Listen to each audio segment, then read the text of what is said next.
दोस्तों नमस्कार, ये है मार्गदर्शन फॉर सिविल सर्विसेज। मैं अनुराग चौधरी। दोस्तों आज की वीडियो में आप पढ़ेंगे राजनीति विज्ञान और राज्य व्यवस्था का महत्वपूर्ण टॉपिक भारतीय संविधान की प्रकृति एवं विशेषताएं। इसमें हम संक्षेप में संविधान की प्रमुख विशेषताओं के बारे में जानेंगे। ये वीडियो राजनीति विज्ञान के स्नातक और परास्नातक स्तर के विद्यार्थियों के साथ प्रतियोगी परीक्षाओं की तैयारी करने वाले अभ्यर्थियों के लिए बेहद महत्वपूर्ण है। तो आइए शुरू करते हैं आज का टॉपिक, भारतीय संविधान की प्रकृति और विशेषताएं। दोस्तों, भारत के संविधान निर्माताओं का जो उद्देश्य था किसी अनोखे, अद्वितीय या विशेष प्रकार के संविधान की रचना करना नहीं था, बल्कि वे देश की सामाजिक और राजनीतिक परिस्थितियों को ध्यान में रखते हुए एक व्यवहारिक संविधान का निर्माण करना चाहते थे। इसी कारण संविधान बनाने वालों ने दुनिया के प्रमुख संविधानों से ऐसे तत्वों और सिद्धांतों को बिना किसी संकोच के अपनाया था जो भारतीय समस्याओं का संतोषजनक समाधान कर सके। इसलिए ये कहना गलत नहीं है कि भारतीय संविधान में मौलिकता का अभाव है और वह पश्चिमी देशों के संविधानों का बहुत हद तक ऋणी है। दोस्तों, संविधान वेत्ता जो हैं उन्होंने संविधान को मुख्य रूप से दो वर्गों में विभाजित किया है। एक तो संघात्मक प्रकार के संविधान और दूसरा एकात्मक संविधान। भारत के संविधान में संघात्मक और एकात्मक दोनों ही प्रकार के लक्षणों का अद्भुत समन्वय किया गया है। मूलतः संघात्मक होते हुए भी भारत के संविधान में एकात्मक तत्व विद्यमान है और यह एक क्रियाशील संविधान है। और आप जानते हैं कि वह संविधान सर्वश्रेष्ठ होता है जो बदली हुई परिस्थितियों के अनुसार अपने को ढाल सके। तो इस संदर्भ में भारत का संविधान एक क्रियाशील संविधान है। भारतीय संविधान की प्रकृति के बारे में विद्वान एक मत नहीं है कि इसकी प्रकृति क्या है, ये संघात्मक है अथवा एकात्मक, क्योंकि कुछ विधिशास्त्री इसे संघात्मक यानी फेडरल संविधान मानते हैं तो कुछ इसे एकात्मक यानी यूनिटेरी संविधान कहते हैं। दोस्तों, एकात्मक संविधान के बारे में आप जानते हैं कि एकात्मक संविधान वह है जिसके अधीन सभी शक्तियां एक ही सरकार या केंद्र सरकार में निहित होती हैं और राज्यों को केंद्रीय सरकार के अधीन रहना पड़ता है। इसके विपरीत संघात्मक संविधान वो संविधान होता है जिसमें शक्तियों का केंद्र और राज्यों में विभाजन होता है और दोनों सरकारें अपने अपने क्षेत्रों में स्वतंत्र रूप से कार्य करती हैं। तो भारत के संविधान निर्माता, जैसा कि आपने पहले पढ़ा, कि वो किसी अद्वितीय या विशेष प्रकार के संविधान का निर्माण नहीं करना चाहते थे, बल्कि वो एक ऐसे व्यवहारिक संविधान का निर्माण करना चाहते थे जो भारत के परिस्थितियों और स्थितियों के अनुकूल हो। सबसे पहले संविधान के या भारतीय संविधान की प्रकृति के अध्ययन में हम ये जानेंगे कि संविधान में पाए जाने वाले संघात्मक तत्व कौन कौन से होते हैं और एकात्मक तत्व कौन कौन से होते हैं। तो संविधान के संघात्मक तत्वों के बारे में जान लेते हैं और इसमें हम भारत के संविधान के प्रमुख संघात्मक तत्वों के बारे में जानेंगे। दोस्तों, संघात्मक संविधान के जो लक्षण होते हैं उसमें लिखित संविधान होता है, संविधान की कठोरता होती है, स्वतंत्र न्यायपालिका और सबसे महत्वपूर्ण बात ये शक्तियों का विभाजन, यानी संविधान के द्वारा ही इस व्यवस्था में केंद्र और राज्य में शक्तियों का विभाजन किया जाता है और संघात्मक व्यवस्था में संविधान सर्वोच्च होता है। तो ये भारतीय संविधान के मुख्य संघात्मक तत्व रहे हैं। तो आइए देख लेते हैं भारतीय संविधान के जो मुख्य संघात्मक तत्व हैं उनके बारे में थोड़ा सा विस्तार में। दोस्तों, केंद्र और प्रांतीय सरकारों के बीच जो शक्तियों का विभाजन है वो संघात्मक संविधान का सबसे महत्वपूर्ण लक्षण है और ये विभाजन संविधान के द्वारा किया जाता है, इसलिए इस व्यवस्था में लिखित संविधान का होना आवश्यक है। प्रत्येक सरकारें अपने क्षेत्र में सार्वभौम होती हैं और एक दूसरे के अधिकारों और शक्तियों पर अतिक्रमण नहीं करती हैं। और दोस्तों, जो विधायी विषय हैं वो भारत के संविधान की 7वीं अनुसूची में 3 सूचियों में संघ सूची, राज्य सूची और समवर्ती सूची में विभाजित हैं। संघ सूची के विषयों पर केवल संसद यानी केंद्रीय सरकार ही कानून बना सकती है। राज्य सूची के विषयों पर राज्य विधानमंडल विधि बना सकते हैं और समवर्ती सूची के विषयों पर संसद और राज्य विधानमंडल दोनों ही विधि बना सकते हैं। भारत में जो अवशिष्ट शक्तियां हैं वो केंद्रीय सत्ता यानी संघ को प्रदान की गई हैं अनुच्छेद 248 के तहत, जबकि अमेरिका की संघीय व्यवस्था में जो अवशिष्ट शक्तियां हैं वो राज्यों को दी गई हैं। संघात्मक संविधान का एक दूसरा महत्वपूर्ण लक्षण संविधान की सर्वोपरिता यानी सुप्रीमेसी है। तो आप जान लीजिए कि संविधान की सर्वोच्चता संघीय संविधान की प्रमुख विशेषता है। संविधान सरकार के तीनों अंगों विधायिका, कार्यपालिका और न्यायपालिका का स्रोत होता है। उनके स्वरूप, संगठन और शक्तियों से संबंधित सभी उपबंध संविधान में ही निहित होते हैं और संविधान उनके अधिकार क्षेत्र की सीमा निर्धारित करता है और इसी के अंदर वे कार्य करते हैं। सभी संस्थाएं संविधान के अधीन और उसके नियंत्रण में कार्य करती हैं। भारत का संविधान सर्वोच्च है और संविधान देश में प्रवर्तित सभी विधियों पर अभिभावी है और ये देश की सर्वोच्च विधि यानी supreme law of the land है। यानी भारत का संविधान शक्ति का सर्वोच्च स्रोत है और इसी के द्वारा केंद्र और राज्यों को शक्तियों को जो है प्रदान किया गया है और उनका विभाजन किया गया है। संघात्मक संविधानों के जो लक्षण हैं उसमें लिखित संविधान बहुत ही महत्वपूर्ण होता है, क्योंकि संघीय संविधान में संविधान लिखित होना चाहिए। भारत का संविधान लिखित है, संविधान द्वारा इसे तैयार किया गया था। ये विधायिका, कार्यपालिका और न्यायपालिका के गठन, शक्तियों और उनके कर्तव्यों के संबंध में उपबंध करता है।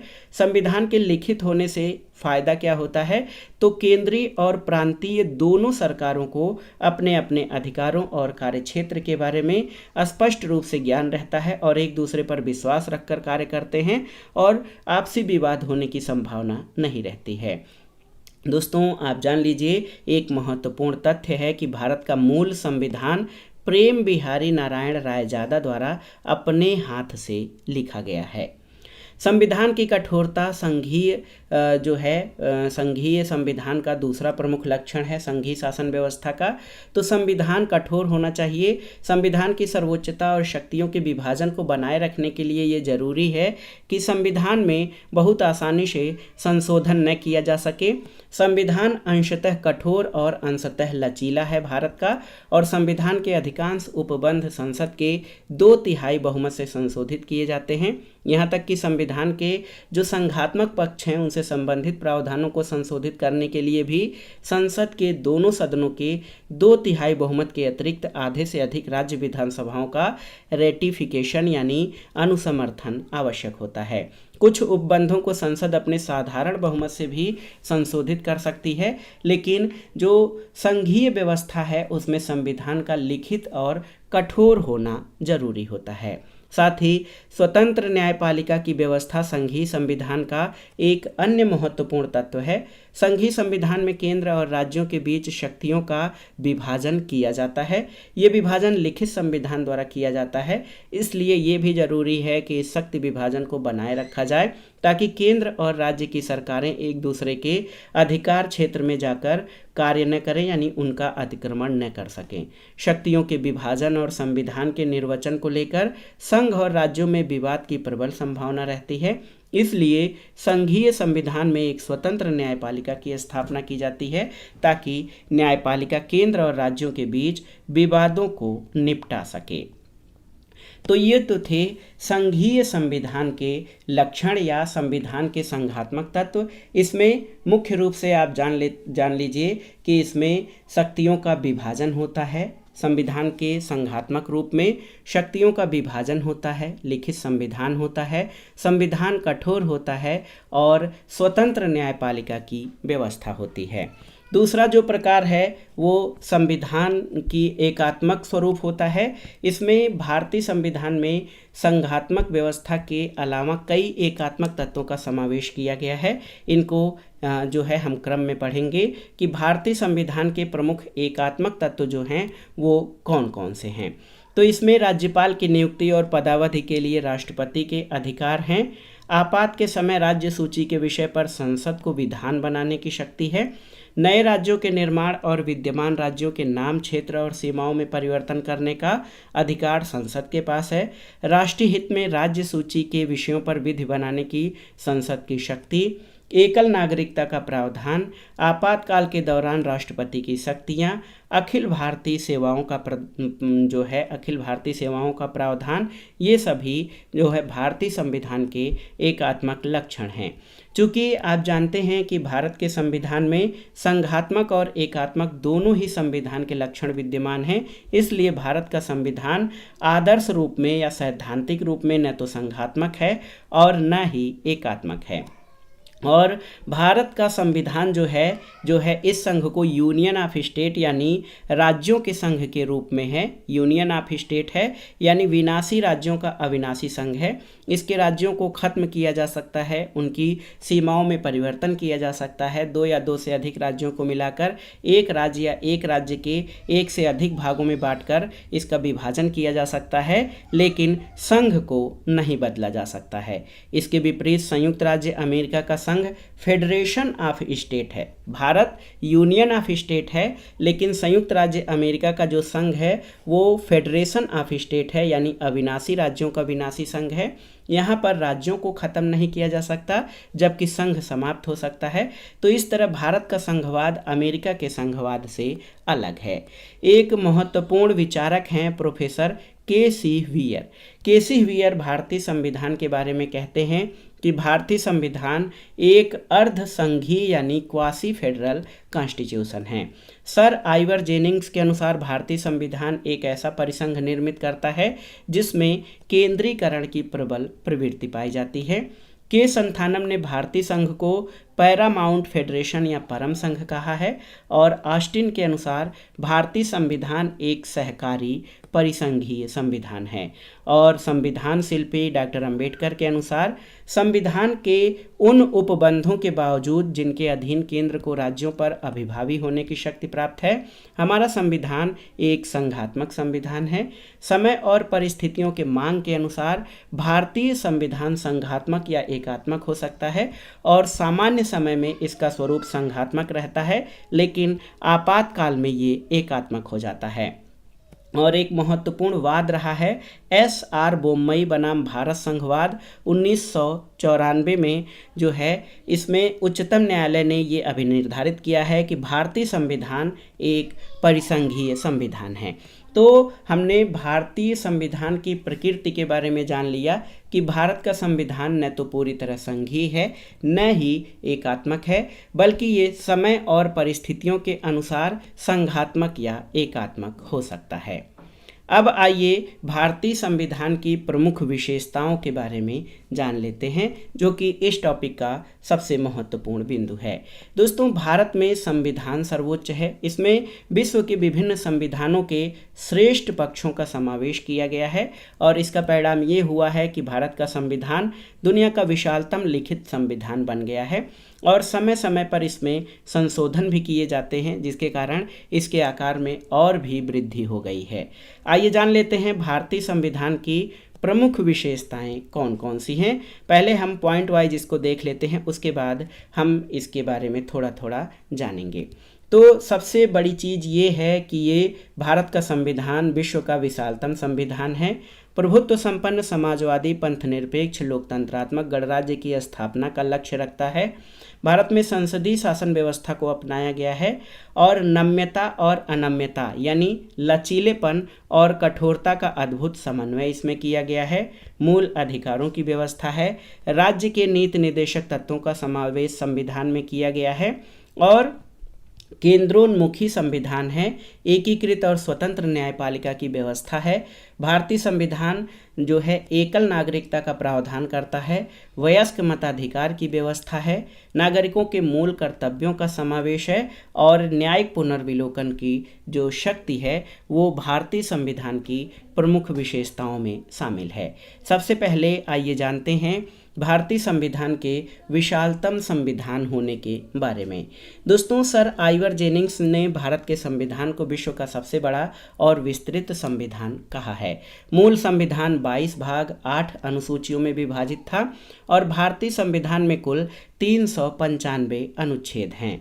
भारतीय संविधान में समय समय पर कुछ परिवर्तन और परिवर्धन भी किया गया है।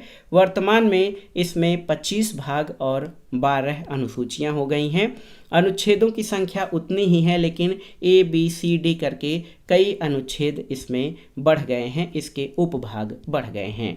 संविधान में संशोधन द्वारा नए अनुच्छेदों को उनके यथोचित स्थान पर रखने के लिए मूल अनुच्छेद के क्रमांक में ABC यानी क ख ग उपशीर्षक को जोड़ा गया है और भागों के साथ भी ऐसा ही किया गया है। इसलिए आज भी संविधान में अंतिम अनुच्छेदों की संख्या जो है वो 395 और अंतिम भाग 22 ही हैं।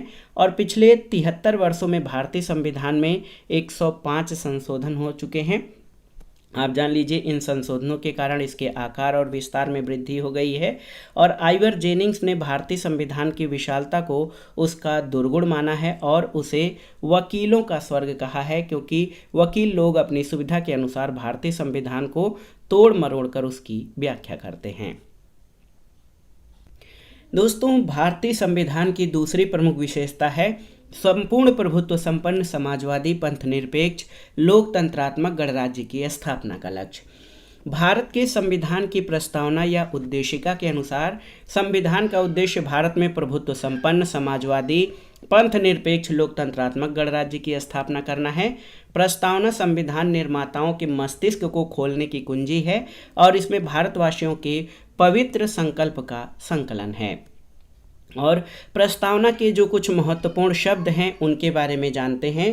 प्रभुत्व संपन्न इस बात का द्योतक है कि भारत आंतरिक और बाह्य मामलों में किसी अन्य राष्ट्र के अधीन नहीं है। वो अपनी राष्ट्रीय और वैदेशिक नीतियां निर्धारित करने के लिए पूरी तरह स्वतंत्र है, किसी के दबाव में नहीं है, न तो किसी के अधीन है। भारतीय संविधान में लोक संप्रभुता संपूर्ण और व्यापक है और भारतीय संविधान में सत्ता का स्रोत भारत की जनता है। दूसरा जो है समाजवाद, तो इस शब्द की कोई निश्चित परिभाषा देना तो कठिन है, लेकिन इस शब्द का प्रयोग समाजवादी और लोकतंत्रात्मक दोनों प्रकार के संविधानों के लिए किया जाता है। साधारण रूप से इस शब्द का अर्थ उत्पादन और वितरण पर राज्य का नियंत्रण है, लेकिन भारतीय समाजवाद में एक अनोखे प्रकार की विशेषता है और यहाँ पर मिश्रित अर्थव्यवस्था है, यानी यहाँ जो है सार्वजनिक और निजी दोनों क्षेत्रों की प्रधानता है। इसके अलावा भारत एक पंथ निरपेक्ष यानी सेकुलर राज्य है। पंथ निरपेक्ष का तात्पर्य ऐसे राज्य से है जो किसी विशेष धर्म को राजधर्म के रूप में मान्यता नहीं देता, बल्कि सभी धर्मों के साथ समान व्यवहार करता है। भारत का कोई विशिष्ट राजधर्म नहीं है, ये सभी धर्मों के साथ समान भाव और समान आदर भाव रखता है। सभी धर्म और धार्मिक संप्रदाय राज्य की दृष्टि में समान हैं। भारत सभी धर्मों और धर्मावलंबियों को समान अधिकार संरक्षण प्रदान करता है और उनके लिए सभी धर्मों के लिए कुछ न कुछ सुविधाएं प्रदान करता है। लोकतांत्रिक, तो लोकतांत्रिक का अर्थ होता है लोकप्रिय शासन। लोकतंत्र जनता द्वारा जनता के लिए जनता का शासन है। लोकतंत्र में शासन सूत्र जनता के द्वारा निर्वाचित प्रतिनिधियों के हाथों में होता है और जो हमारे रिप्रेजेंटेटिव या जनप्रतिनिधि होते हैं वो जनता के प्रति उत्तरदायी होते हैं। यानी यहाँ पर उत्तरदायी शासन या जो संविधान में जन संप्रभुता है उसको अपनाया गया है। और आप जान लीजिए कि उत्तरदायी शासन या संसदीय शासन की महत्वपूर्ण विशेषता ये होती है कि जनप्रतिनिधि जो हैं वो जनता के प्रति उत्तरदायी होते हैं। वास्तविक शक्ति जनता के हाथों में निहित होती है, जनता ही सत्ता का अंतिम स्रोत है। भारतीय संविधान की एक महत्वपूर्ण विशेषता ये है कि यहाँ पर गणतंत्रात्मक व्यवस्था को अपनाया गया है। गणतंत्र ऐसी शासन व्यवस्था को निरूपित करता है जिसमें राष्ट्राध्यक्ष प्रत्यक्ष या अप्रत्यक्ष रूप से निर्वाचित किया जाता है, न कि वंशानुगत होता है। भारत का राष्ट्रपति प्रत्येक 5 वर्ष पर अप्रत्यक्ष रूप से निर्वाचित किया जाता है। इसके अलावा भारतीय संविधान की एक अन्य महत्वपूर्ण विशेषता संसदीय शासन व्यवस्था है। भारतीय संविधान ने संसदीय शासन व्यवस्था की स्थापना की है, आप जान लीजिए, और यह इंग्लैंड की संसदीय प्रणाली का अंगीकरण है। संसदीय शासन व्यवस्था में कार्यपालिका विधायिका का भाग होती है और ये विधायिका के प्रति उत्तरदायी होती है और इसमें वास्तविक कार्यपालिकी शक्तियां प्रधानमंत्री और उसके मंत्रिपरिषद में निहित होती हैं। प्रधानमंत्री और मंत्रिपरिषद लोकसभा के प्रति सामूहिक रूप से उत्तरदायी होते हैं। संसदीय शासन व्यवस्था को उत्तरदायी शासन व्यवस्था भी कहा जाता है।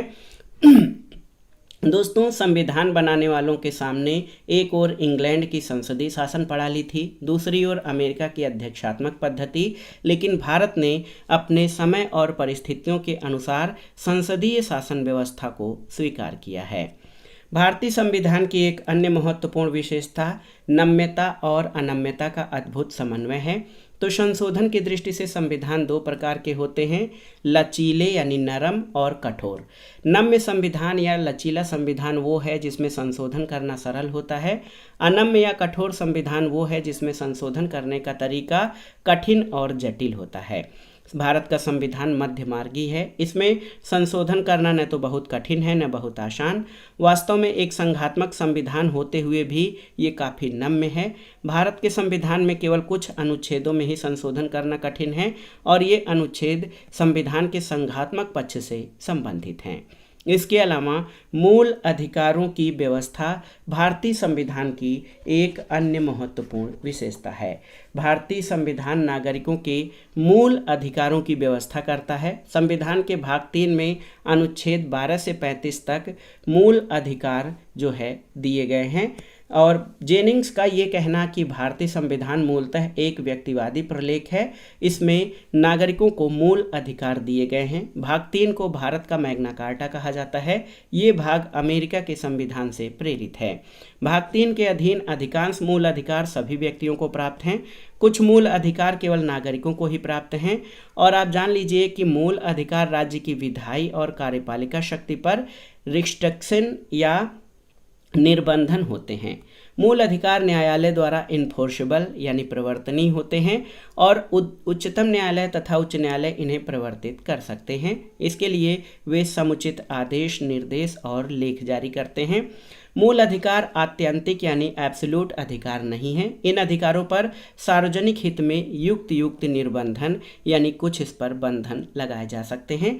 तो भारतीय संविधान व्यक्तिगत हित और सामाजिक हित के संतुलन की स्थापना का प्रयास करता है। इसके अलावा राज्य के नीति निर्देशक तत्वों का भी प्रावधान किया गया है। भारत के संविधान के भाग 4 में अनुच्छेद 36 से 51 तक राज्य के नीति निर्देशक तत्वों का वर्णन है। इस भाग को सामाजिक और आर्थिक चार्टर यानी सोशियो इकोनॉमिक चार्टर कहा जाता है और नीति निर्देशक तत्व आयरलैंड के संविधान से प्रेरित हैं। इसके अंतर्गत मुख्य रूप से धन और उत्पादन के साधनों का न्यायोचित वितरण, देश के लोगों के जीवन स्तर को ऊंचा उठाना, कार्यपालिका और न्यायपालिका का पृथक्करण, अंतर्राष्ट्रीय शांति और सुरक्षा का प्रयास करना शामिल हैं। दोस्तों, राज्य के नीति निर्देशक सिद्धांत समाज के सर्वांगीण विकास के लिए कुछ आदर्शों का निर्धारण करते हैं। इनके पीछे कोई न्यायिक स्वीकृति नहीं है, फिर भी देश की मौलिक विधि का ये अभिन्न अंग हैं और राज्य के लिए इन सिद्धांतों का यथासंभव पालन करना आवश्यक होता है। इसके अलावा भारतीय संविधान की एक और विशेषता केंद्रोन्मुखी संविधान है। भारत के संविधान की ये महत्वपूर्ण विशेषता है कि संघात्मक होते हुए भी उसमें केंद्रीकरण की प्रबल प्रवृत्ति है। सशक्त केंद्र की भावना कनाडा के संविधान से प्रेरित है, क्योंकि भारत जैसे विशाल और विविधता वाले देश के लिए सशक्त या मजबूत केंद्र बहुत आवश्यक है। इसके अभाव में राष्ट्रीय एकता को खतरा हो सकता है, ये छिन्न भिन्न हो सकती है। आपातकाल या इमरजेंसी में इसका संघात्मक स्वरूप लगभग लुप्त हो जाता है और ये एकात्मक संविधान का रूप ले लेता है, यानी केंद्र के पक्ष में झुक जाता है। इसलिए कई विचारकों का मानना है कि भारत का संविधान संघात्मक होते हुए केंद्रीकरण की प्रबल प्रवृत्ति रखता है। इसके अलावा भारतीय संविधान की अगली विशेषता है एकीकृत और स्वतंत्र न्यायपालिका। तो एकीकृत और स्वतंत्र न्यायपालिका की स्थापना भारतीय संविधान की महत्वपूर्ण विशेषता है। संघात्मक संविधान में प्रायः दोहरी न्याय व्यवस्था होती है, जबकि अमेरिका में संघात्मक संविधान के सिद्धांतों को कठोरता से लागू किया गया है।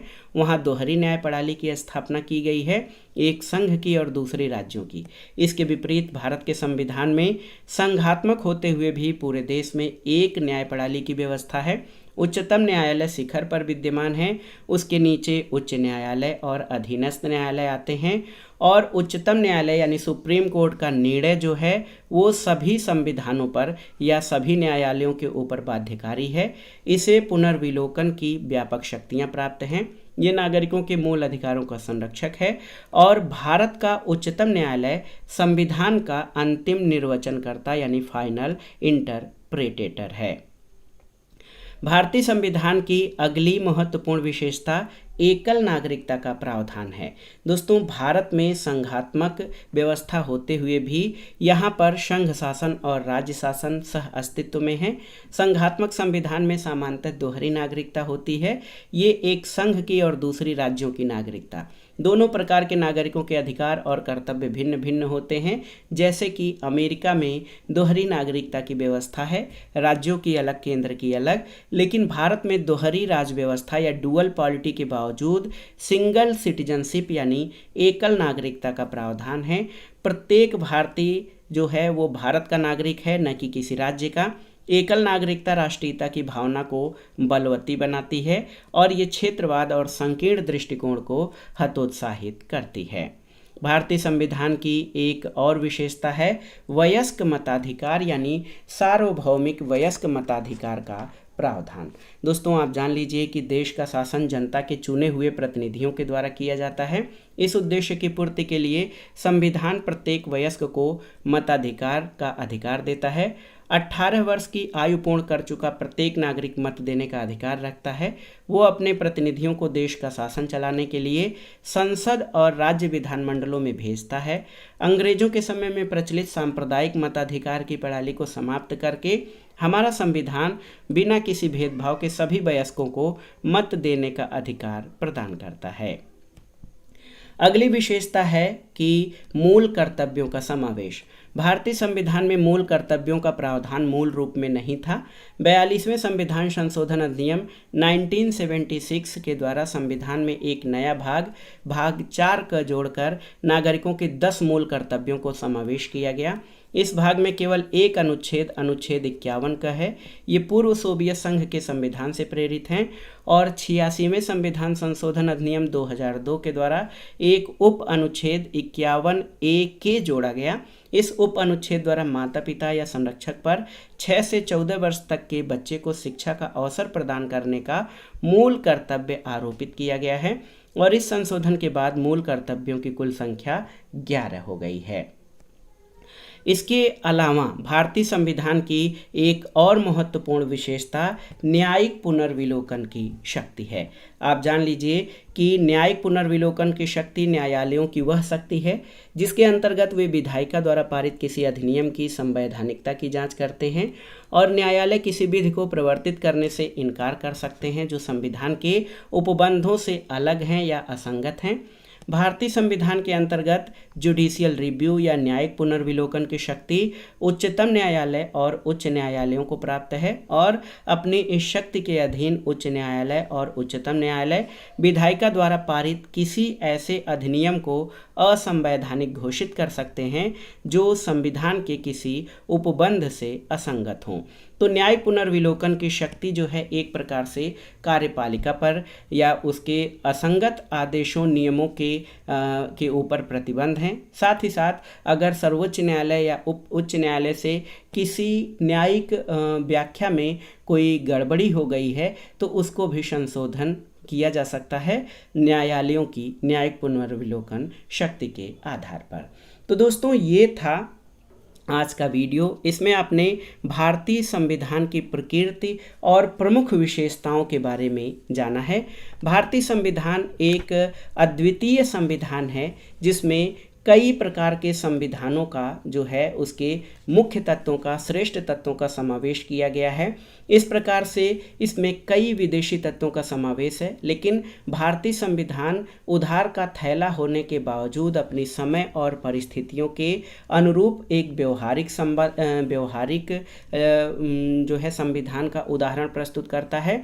और संविधान हमारा लागू हुआ 1950 में। संविधान लागू होने के बाद इसमें किए गए संशोधन ये प्रदर्शित करते हैं कि भारतीय संविधान जो है गतिशील संविधान है। ये समय और परिस्थितियों के आधार पर अपने को ढालने का भी प्रयास कर रहा है। और जो परिस्थितियां पहले नहीं विद्यमान थीं, अगर कोई उस तरह की स्थिति आज है तो उसके आलोक में भारतीय संविधान में कई नवीन संशोधन किए गए हैं जो देश की शासन और व्यवस्था को संचालित करने के लिए आवश्यक हैं।